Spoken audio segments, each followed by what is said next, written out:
앞으로가 더 기대되는 사람이라는 제목으로 하나님 말씀 증거합니다.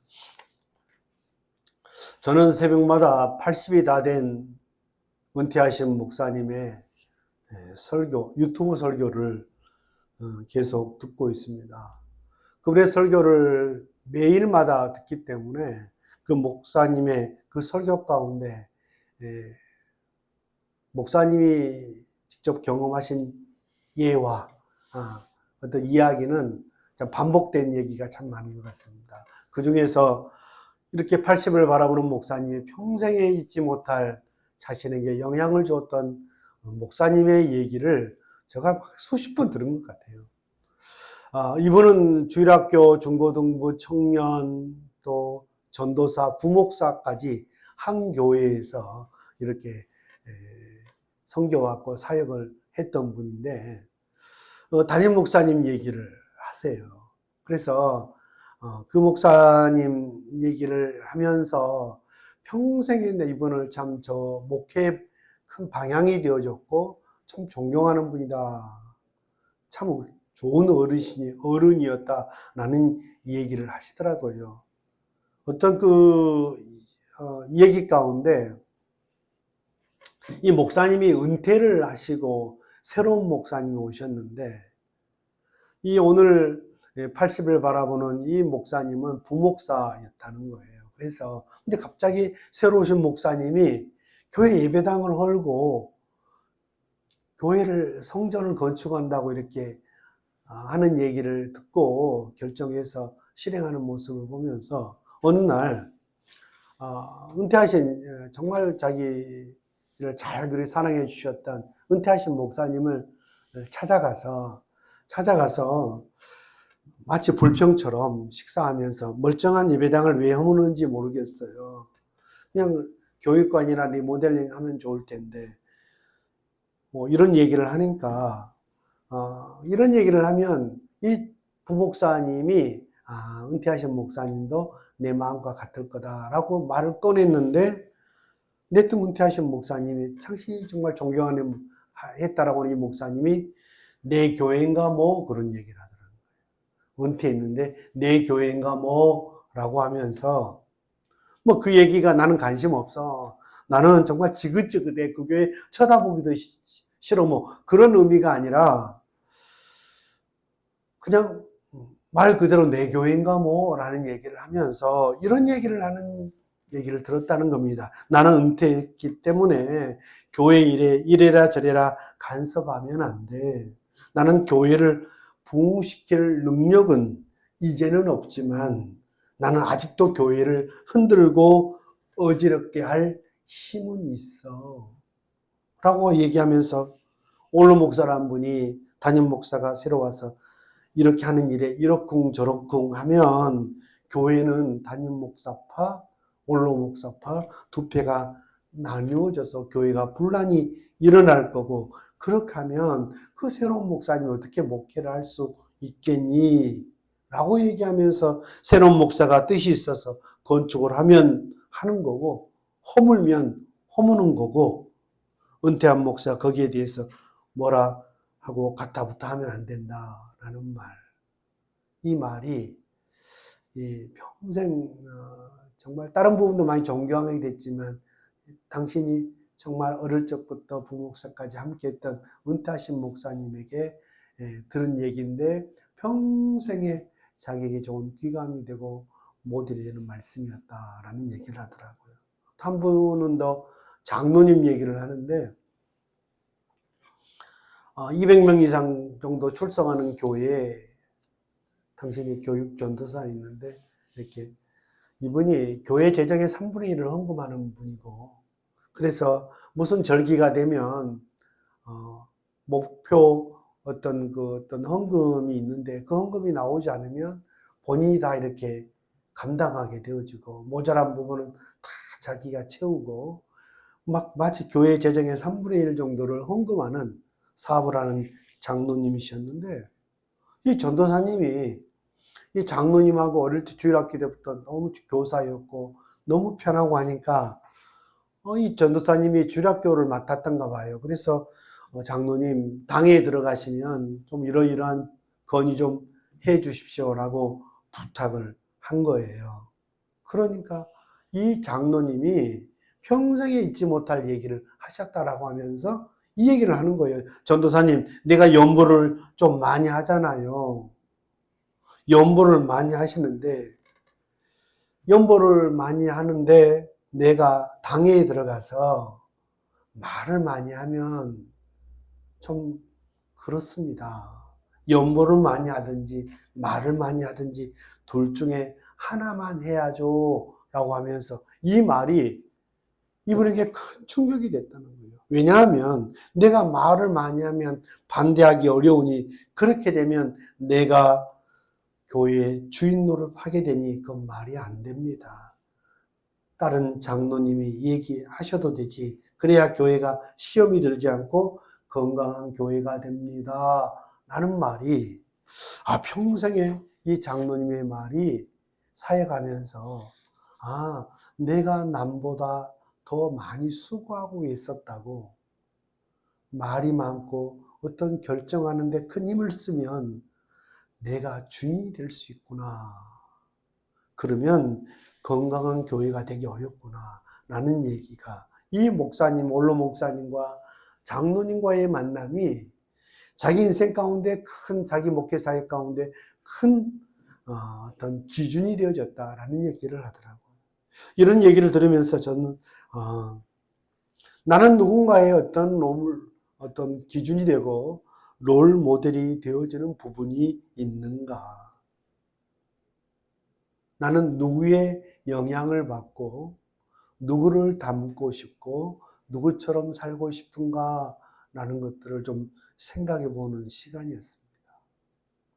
좀 말로 하기는 뭐하지만 정리할 시간이 필요해서 설교를 준비하면서 오늘 제목을 저는 앞으로가 더 기대되는 삶, 이 제목을 정해보면서 그게 자기 기분이 아니라 앞으로 막연히 좋은 일이 있을 거고 막연히 나는 내 삶이 좀 기대가 돼. 뭐 그런 느낌 말고 앞으로가 더 기대되는 사람은 어떤 사람일까라는 생각을 해보고 제목을 정해놓고 설교를 하면서 앞으로가 더 기대되는 삶. 그 사람은 저는 첫 번째 이렇게 대지를 정해봤습니다. 하나님 마음에 합한 자의 욕심을 붙드는 자. 하나님 마음에 합한 자가 되리라. 하나님 마음에 드는 자가 되리라 라고 하는 것에 욕심을 갖고 있는 자. 이 사람이 앞으로가 더 기대되는 사람이다 라고 대지를 정해봤습니다. 사도행전 13장 22절에 보면 사울을 패하시고 다윗을 왕으로 세우시고 증언하여 이르시되 내가 이새의 아들 다윗을 만나니 내 마음에 맞는 사람이라 내 뜻을 다 이루리라 하시더니 그랬습니다. 성경에 딱 한 군데 하나님 마음에 맞는 사람이라는 표현은 여기 한 군데 나옵니다. 하나님 마음에 맞았다. 하나님 마음에 합했다. 당시 이 다윗을 얘기하면서 사울을 패하시고 그랬거든요.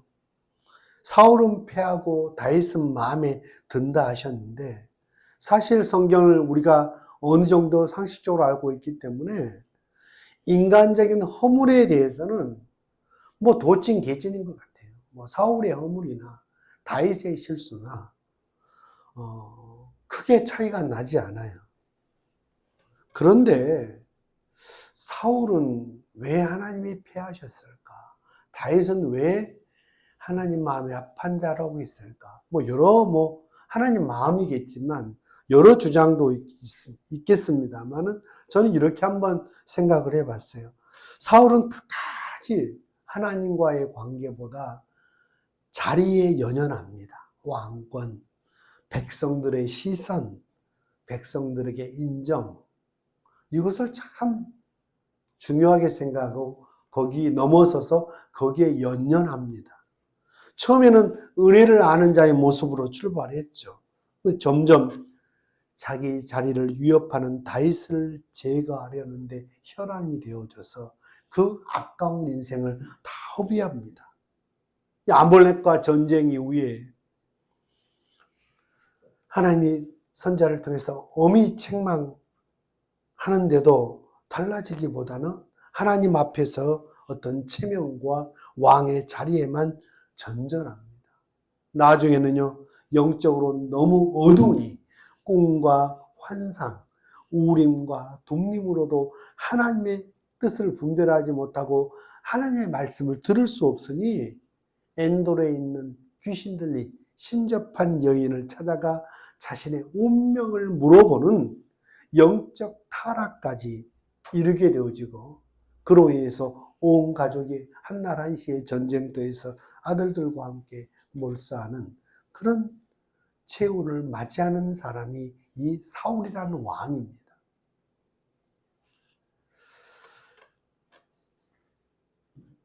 다윗은 사울 못지않는 허물이 있고, 허물이 더 크다 그래도 저는 크다 그래도 할 말이 없을 정도로 다윗은 정말 긴장하지 않을 때 부하들은 다 전쟁터에 나가고 출정을 했는데 자신은 남게 되고 늦게까지 잠을 자다가 일어나 옥상에 올라가서 남의 아내를 쳐다보고 보다가 음욕을 참지 못해서 그를 불러다가 범하고, 나중에 이 사실을 덮으려다가 안 되니까 그의 남편을 고의로 전쟁터에서 살해하게 합니다.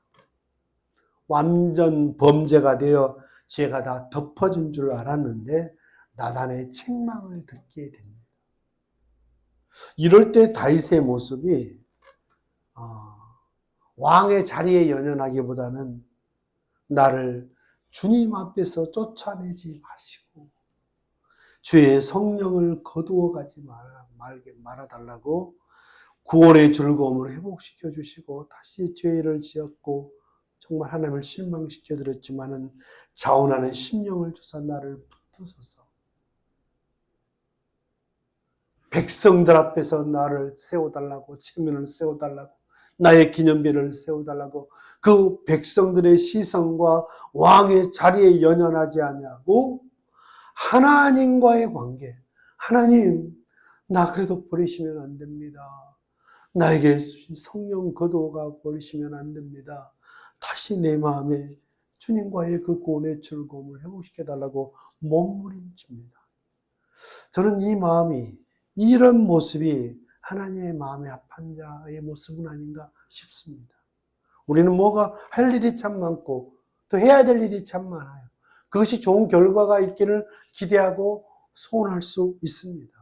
그런데 그 기대하고 소원하는 것 때문에 정말 하나님 마음에 합한 자라고 하는 하나님과의 관계를, 그것을 우리는 잊고 살지 않습니까? 내가 잘 되면 하나님께 영광이고 내가 잘 돼서 나중에 하나님의 일을 많이 할 거라고 하는 내가 생각을 가지고 있다고 해서 내가 지금 하나님과의 관계가 좋은 것은 아닐 수 있죠. 솔직하게 하나님, 내가 무슨 일을 하고 무슨 일을 기대하고 무슨 결과를 기다린다 할지라도 하나님 마음에 합한 자, 하나님과의 관계를 최우선으로 두는 자, 다른 건 몰라도 하나님과의 관계를 가장 먼저 두는 삶을 살아갈 때 그런 삶은 지금보다 앞으로가 더 기대되는 사람인 줄로 믿습니다. 두 번째, 오늘 전 사도행전 2장 17절 말씀을 기준으로 해서 앞으로가 더 기대되는 사람은 성령 안에서 꿈꾸는 자라고 생각합니다. 오늘 말씀을 펴놨으니까요. 하나님 말씀하시기를 말씀에 내가 내 영을 모든 육체에 부어주리니 너희 자녀들은 예언할 것이요 너희 젊은이들은 환상을 보고 너희 늙은이들은 꿈을 꾸리라. 성령을 받으면 여기 예언, 환상, 꿈 이런 얘기하고 얼마나 아름다운 말이고 귀한 말입니까? 성령은 우리로 꿈꾸게 하는데 우리의 환경이, 그러니까 그때 성령을 받으라고 성령에 대해서 말씀하시는 그때 상황은 뭐 지금 상황보다 더 험했을 거예요. 그죠? 믿는 자들이 적고 세상에서 인정받지 못하고 뭔가 자신의 어떤 신세들이 처지가 불안정하고 막 미래는 말할 것도 없고 그런 부담스러운 상황에서 환경을 말씀하시지 않냐고, 그 사람 누구든지 그죠? 자녀들, 젊은이들, 늙은이까지 꿈과 환상과 예언, 그 축복을 성령을께서 주신다. 이런 얘기를 합니다. 물과 성령으로 거듭나면 하나님 나라에 우리가 들어간다. 하나님 나라를 볼 것이다. 그러니까 이 땅에 살면서 보이는 것만큼 말하고 보이는 것만큼 우리는 느낄 수 있고 보이는 것만큼 우리는 넓어지는 것 같습니다.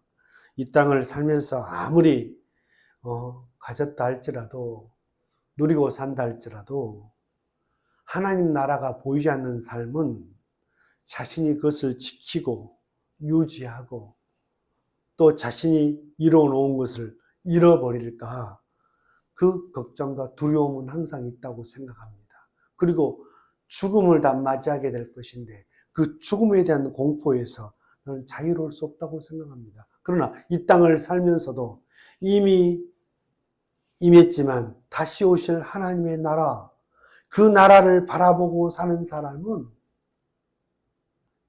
그냥 이해가 안 되죠. 그죠? 무화과 나무에 열매가 없는데 어떻게 좋다고 말할 수 있습니까? 요즘 말로 얘기하면 된 일이 없고 돈도 없고 풀리지도 않는데 뭘 그걸 괜찮다고 얘기할 수 있겠습니까? 높은 산이 어쩌면 어쩌고 거친들이 어쩌고 초막이나 궁궐이나, 아니요, 초막에 살면서도 어떻게 평안할 수 있느냐 이 말이죠. 이 땅만 바라본다면, 이 땅에서 죽음으로 우리의 삶이 마감된다면 그런 삶 가운데 어떻게 평안하며 살 수 있냐 이 말이죠. 그런데 거기에서 이 땅을 살면서도 어디가 보이니까? 하나님 나라가 보이니까, 그래, 여기 영원히 사는 것이 아니지.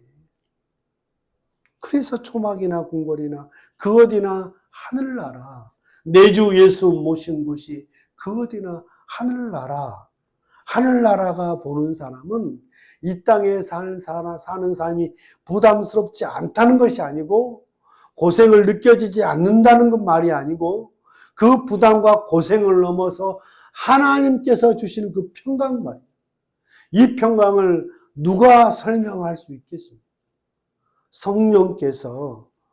성령께서 오늘 우리에게 꿈을, 환상, 예언을 말씀하고 있습니다. 누구도 이 세상에는 꿈꾸게 한다. 어떻게 나이가 들어가는데, 환경이 그러는데, 처지가 그러는데, 어떻게 그 사람에게 꿈을 얘기할 수 있으며, 환상을 얘기할 수 있으며, 삶의 희망을 누가 함부로 얘기할 수 있겠습니까? 그런데 성령님은 말씀하신다고. 늙은이도 조차도 꿈을 꾸고, 늙은이는 몸에 힘이 빠지고 점점 일을 못하니 자꾸 이제 자신에 대해서 작아지게 되어지고, 정말 이제 몸도 아프고 의욕도 떨어지고 몸도 식어지고 열정도 식어지고 자신의 자에서 실망하면서 이제 병과 죽음의 공포와 싸워야 되는 그 늙은이에게도 오늘 꿈을 꾸리라 그랬죠. 꿈을 꾸리라. 이게 이 세상에서 가능한 건 아닙니다. 성령께서 힘주시면 꿈을 꾼다. 제가 얘기했던 아침마다 말씀을 듣는 그 80을 바라보는 은퇴하신 목사님이 설교 중에 이런 얘기를 하더라고요. 목사님이 60대 때 한갑 때 아들에게 편지를 받았는데 아들이 이렇게 편지를 썼다고 해요. 아버지, 뭐 아버지에게 아부하려고 쓴 것은 아닌 것 같은데 이런 얘기를 했다는 거예요. 아버지는 40대 때가 전성기였던 것 같아요. 그런데 보니까 50대가 전성기인 것 같아요. 보니까. 그런데 아버지 지금 올해 60이 되셨는데 지금 60대 되셨는데 지금 보니까 아버지는 지금이 또 전성기인 것 같아요. 그 다음 말이 아버지 70대가 기대가 됩니다. 그러니 아버지가 나도 그렇다라고 얘기했다는 거야.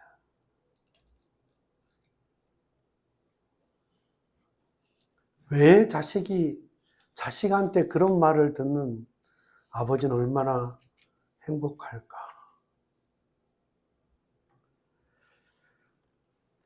아버지를 보니까 항상 자식의 입장에서 보니까 항상 하나님께서 말씀하시고 성령 안에 있으니 그분이 뭘 기뻐하시는지 뭘 원하는지 항상 안테나를 세우고 그 안테나를 통해서 감지하고 또 그런 성령님이 함께 하셔서 또 쓰임받는 모습을 자식이 보지 않았나.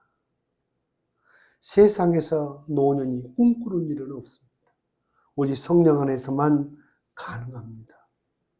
여러분 지금 50대입니까? 60대입니까? 70대입니까?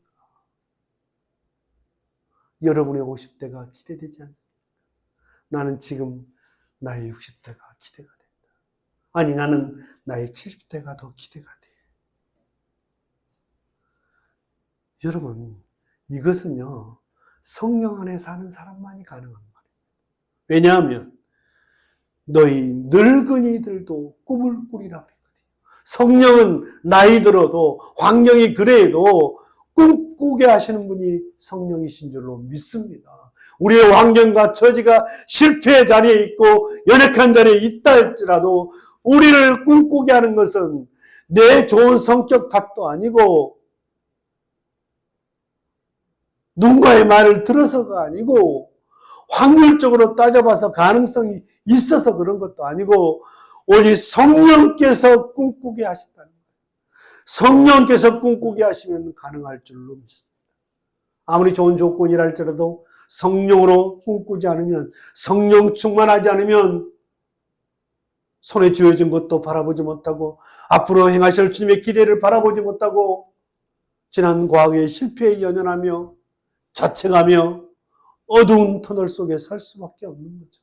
그러나 성령은 어느 어두운 가운데 나를 나오게 해주시고 과거에 연약한 나의 모습을 통해서 오늘을 살아가는 지혜로 깨닫게 하시고 하나님이 나를 행하실 일이 기대가 된다 하며 꿈꾸며 사는 인생 성령 안에서만 가능한 줄로 믿습니다. 내가 모든 육체에 말세에 내 영을 부어주리. 너희 젊은이들은 환상 보고 청년들 예언하고 늙은이조차도 꿈을 꾸리라. 저는 믿음의 동역자들이 우리 가족들이 다 꿈꾸는 사람이었으면 좋겠습니다. 현실에 연연하고 열심히 살지만 열심히 살아내지만 열심히 잘 버텨내지만 버텨낸 가운데 절대 꿈을 잃지 않았으면 좋겠습니다. 하나님이 우리를 반드시 들어서 주실 줄로 믿습니다. 성령은 우리로 꿈꾸게 하십니다. 성령 하나님은 우리로 꿈과 환상과 비전을 주십니다. 그 믿음 붙들고 살아가는 저와 여러분 됐으면 좋겠습니다. 기도하겠습니다. 참 좋으신 하나님, 오늘 말씀을 듣고 말세에 내 영을 모든 육체 가운데 부어주니 너희 자녀들은 예언할 거고 너희 청년들은 환상을 보고 너희 늙은이들은 꿈을 꾸리라고 하셨습니다. 세상 확률로 사는 것이 아니라 내 의지로 사는 것이 아니라 사람의 도움으로 사는 것이 아니라 성령이 주신 꿈으로 사는 존재임을 믿습니다. 하나님 환경을 뛰어넘어 꿈꾸는 자 되게 도와주시고 하나님이 우리를 써주실 것을 기대하며 믿음으로 입술로 선포하며 살아가는 저 우리 권속들 다 될 수 있도록 은혜 베풀어 주옵소서. 이제는 우리 구주 예수 그리스도의 은혜와 하나님 아버지의 만극하신 사랑하심과 성령님의 감동, 감화, 내주 충만하신 은혜가 말세에 내 영을 모든 육체 가운데 부어줄 것인데 너희에게 꿈을 꾸게 하리라. 이 말씀 붙들고 하나님 내 마음에 합한 자, 꿈꾸는 자, 그래서 앞으로가 더 기대되는 삶을 살아가리라. 그런 사람이 되리라. 마음에 다짐하고 돌아가는 사랑하는 권속들 머리 위에 그들의 가정 위에 몸된 교회 위에 이제로부터 영원토록 함께 계실지어다. 아멘.